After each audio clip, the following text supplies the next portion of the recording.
Weapons. Alex, honestly, I mean you no harm. If I wanted to, I could have killed you a long time ago. I just aimed this right at your head and blow it off. Sellers, please! Don't! I mean, if I wanted to, I could just aim this at your little family. And I could just kill them too. And really, there's nothing you can do about it because, let's face it, you're a robot.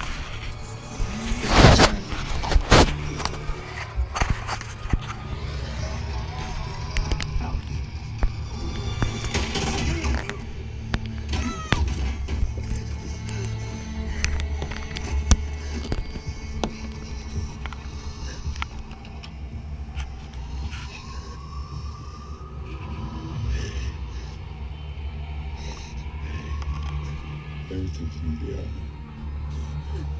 Everything's gonna be all right.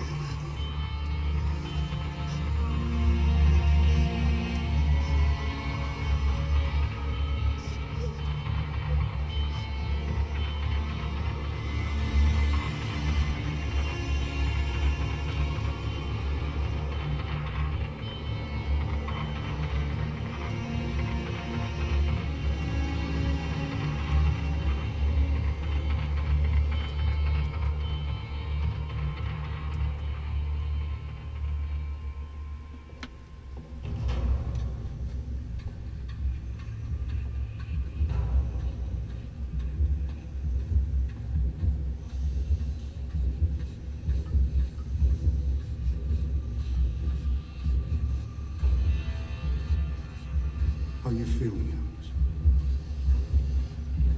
I'm ready.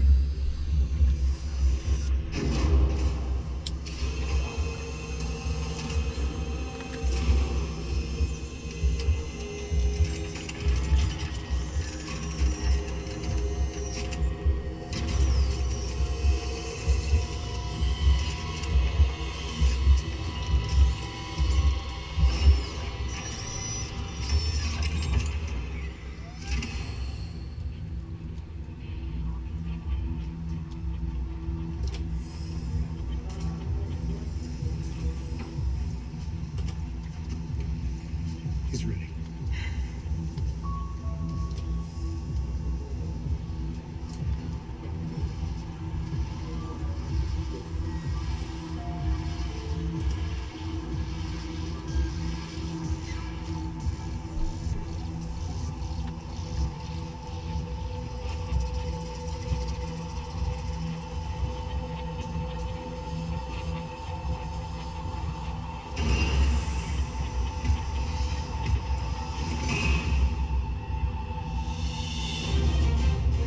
There's still no word from Omnicorp parent company, OCP.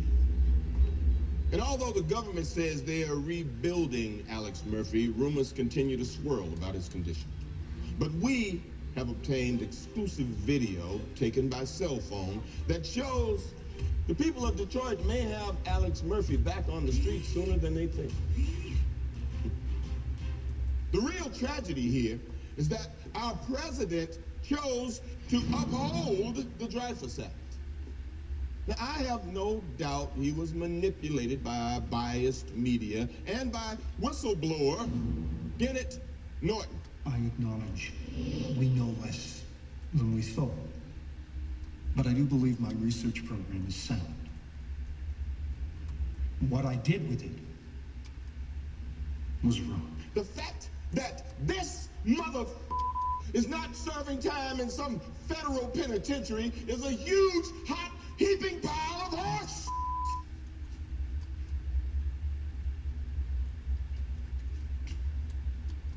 Now, I know some of you may think that this kind of thinking is dangerous and these machines violate your civil liberties. Some of you even believe that the use of these drones overseas makes us the same kind of bullying imperialists that our forefathers were trying to escape. To you, I say, stop whining. America is now and always will be the greatest country on the face of the earth.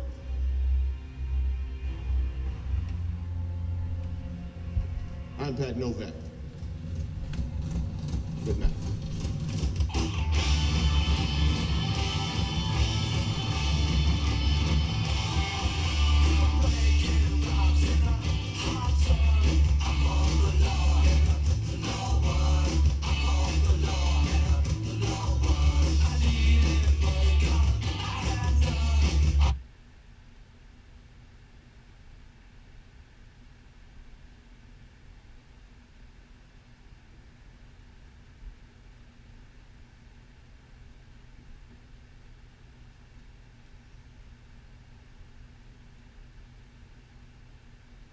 get to November Man later, but I want to go back to finish House of Cards. I could actually listen to that one in the background. I know I'm not getting the whole full thing. I can watch the whole full thing later, but I might be busy. Well, that's the November Man. Okay, let's go watch the November Man.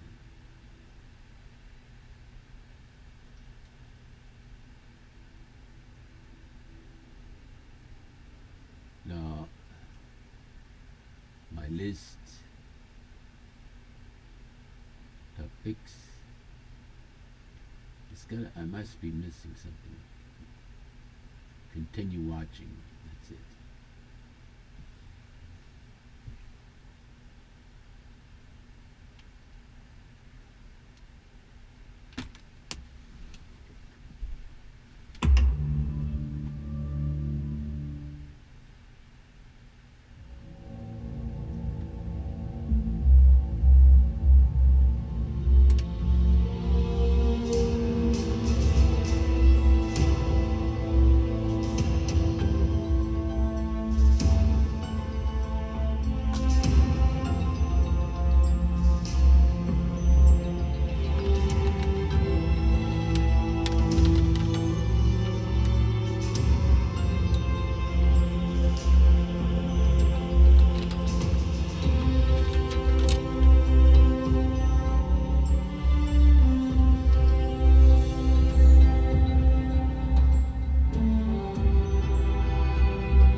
That's a lot of undecided so close to election day. Dunbar has incredibly high favorability numbers here, much higher than President Underwood.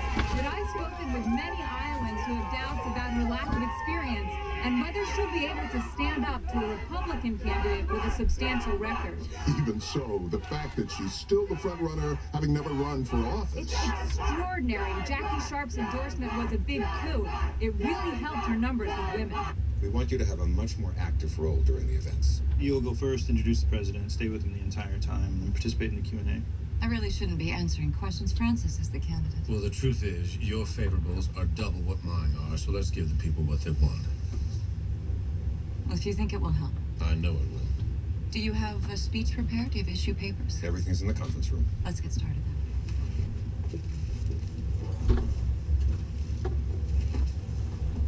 Have you had a chance to go over the list of replacements for Remy? Oh, I can't focus on that right now. I need to get through Iowa first. Well, I have a suggestion, sir, that's not on the list. Who? Me. Seth, you're invaluable as a comm director. That's just it, sir.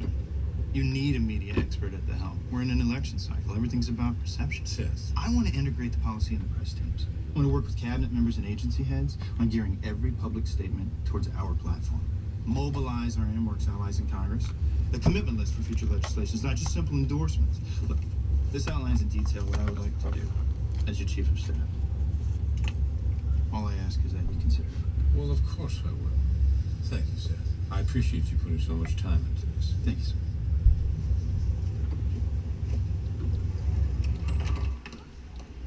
Thank you. Robert. Sorry I'm running late. We had some weather on the way back from Iowa. I appreciate your coming here in person, especially during the final rush. Anything for you, Robert. Have a seat. Oh, thank you. And, you know, it's good. I get a few hours with the kids. So how does it feel to be back here? Oh. I have to admit, I miss it a little.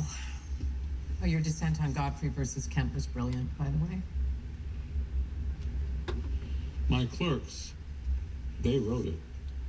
Every word. So it's time. Ruth says it is, but I knew before she said anything. When are you going to announce? Soon. But I'd like you to say yes first. To what? Replacing me. This isn't the disease speaking. I haven't forgotten you're running for president. But Underwood, I'm sure he'd nominate you in a heartbeat.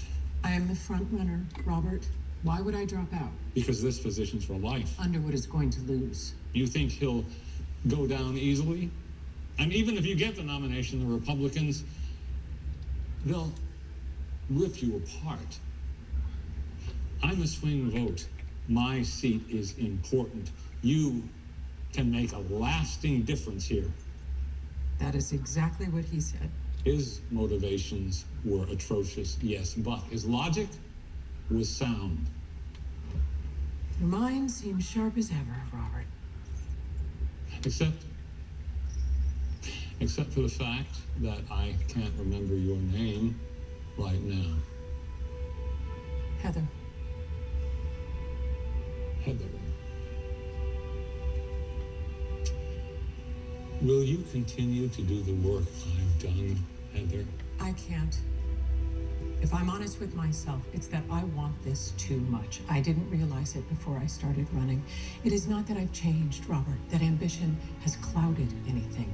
It is that I was blind to this until now, what I am meant to be. And I am meant to be President of the United States.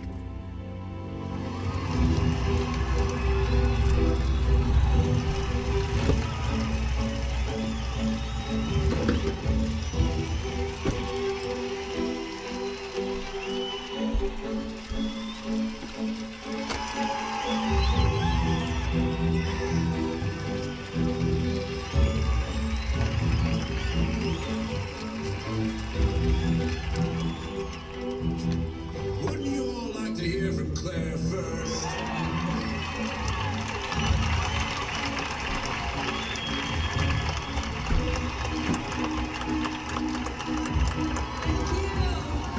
Francis and I so appreciate y'all coming out here on such a cold day and welcoming us with such warmth. It's so good to be back in Iowa.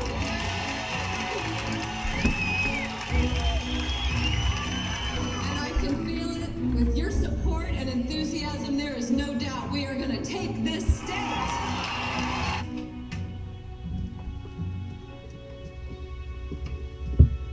Hello. Good evening. Hi. So pleased to have you staying with us again, Mr. President. We always love coming here. It's our favorite house in all of Iowa. If you need anything. Thank you very much. Good Have a night. good evening.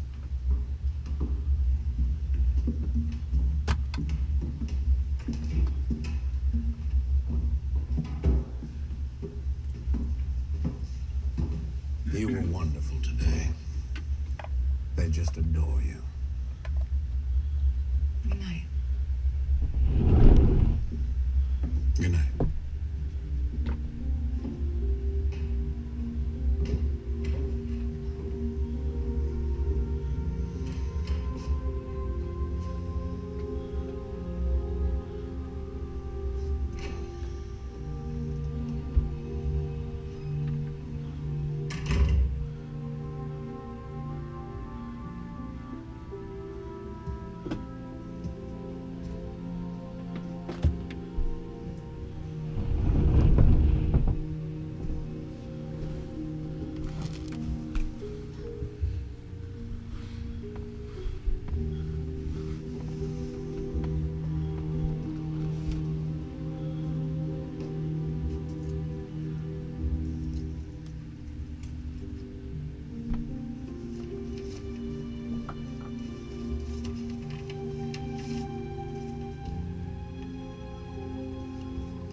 connect me with Tony Yates, please.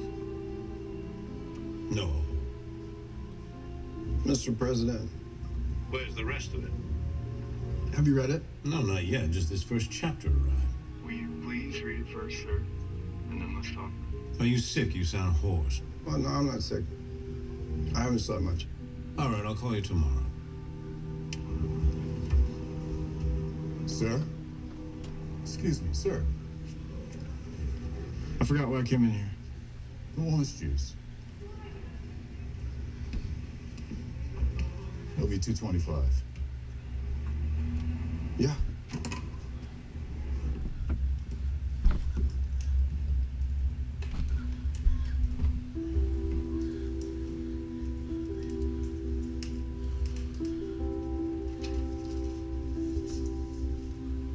The 4th of July means nothing anymore. Overcooked hot dogs and fireworks that always leave you disappointed. Bite-sized American flags made in China, half-heartedly waved by 5-year-olds who'd rather be playing Minecraft. But the 3rd of September, that's a date which matters. It's the day, 3 decades past, that a redneck from Gaffney married a debutante from Dallas. And the Earth's axis tilted that day, though neither they nor we knew it at the time. Here's a woman who describes her vows as a suicide flirting with a bridge's edge, and a man who wears his wedding ring as a badge of shame, for the debutante deserved more. But truly, what more could she desire? Together they rule an empire without heirs. Legacy is their only child.